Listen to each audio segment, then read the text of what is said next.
শুভ সকাল বন্ধুরা, আমি অর্পিতা চলে এসেছি একটা নতুন মিনি ব্লগ নিয়ে। সকালবেলা রান্নাঘরে এসেই ভাত বসিয়ে দিয়েছি, প্রেসার কুকারে একটু ছোলা সিদ্ধ করে নিচ্ছিলাম। আর কালকে যেহেতু এই পাশটা পাকা করা হয়েছে, আজকে কিন্তু বেশ ভালোই লাগছিল দেখতে। প্রেসার কুকার থেকে ছোলাটা নামিয়ে রেখে একটু ডাল বসিয়ে দিলাম। ওই যে আমার শ্বশুর আর দেওরের ডালটা খুব প্রয়োজন, তো সেই জন্য। এদিকে কালকের কিছুটা মাছ ছিল, মাছগুলো একটু ভালো করে ভেজে নিয়ে একটু মাছের ঝাল করে নিলাম। ডাল করেছিলাম, সেই জন্যই আর কি মাছের ঝাল করা হলো আজকে। আর আমার জন্য আর আমার শাশুড়ির জন্য একটু শোলা কচুর তরকারিটাও করে নিলাম, কারণ এটা খেতে আমাদের বেশ ভালোই লাগে। আর মাছ যেহেতু কম রয়েছে, তো সেই জন্যই করে নিলাম। আর এখানে আমার শাশুড়ি না এই সিঁড়িগুলোর মধ্যে একটু ব্লিচিং দিয়ে রেখেছে, যেগুলো জায়গায় ভেঙে গিয়েছিল সেখানে শ্যাওলা পড়ে গিয়েছে। সেই জন্য ঘরে এসে বিছানাটাকে ভালো করে গুছিয়ে নিলাম। আর কিছুটা কলাইয়ের ডাল ভিজিয়ে রেখেছি, সন্ধ্যাবেলা আমার শাশুড়ি কয়েকটা রসবড়া বানাবে। আর তারপরে ছোলার তরকারিটা বসিয়ে দিয়ে আমি চলে গিয়েছিলাম ঘরগুলো মোছামুছি করতে।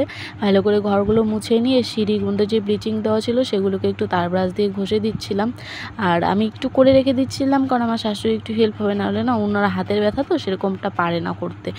তো এদিকে তারপরে স্নান সেরে পুজোটা দিয়ে নিচ্ছিলাম। আর আমার মেয়েও পুজো দিচ্ছে। আর আমি আর আমার মেয়ে না আজকে সেম পড়েছি, মানে কালারটা জামার, সেটা নিয়ে হাসাহাসি করছিলাম। আর এই যে একা একা চলে যাচ্ছিলো তুলসীতলায় জল ফুল দেওয়ার জন্য। তো তারপরে বিকেলবেলা মেয়েকে নিয়ে গিয়েছিলাম একটু ডাক্তারের ওখানে, যেহেতু হোমিওপ্যাথি ওষুধ খাচ্ছে, তো সেই জন্যই আমাদের একটু কয়েকদিন পর পরে যেতে হয়। যাওয়ার সময় রাস্তাতে প্রচুর জ্যাম ছিল, সেই জন্য আর সেরকমভাবে ভিডিও করতে পারিনি। আর আসার সময় দেখছিলাম রাস্তার সাইড দিয়ে যে পুজোগুলো হচ্ছিলো বাঁশ লাগানো হয়ে গিয়েছে। আর এই যে বাড়িতে ফিরে দেখি রসবড়া বানানো হয়ে গিয়েছে। তো এখন খাওয়া দাওয়া করবো। আজকে ভিডিওটা কিন্তু এই পর্যন্তই। ভালো লাগলে অবশ্যই পাশে থাকবে। টাটা।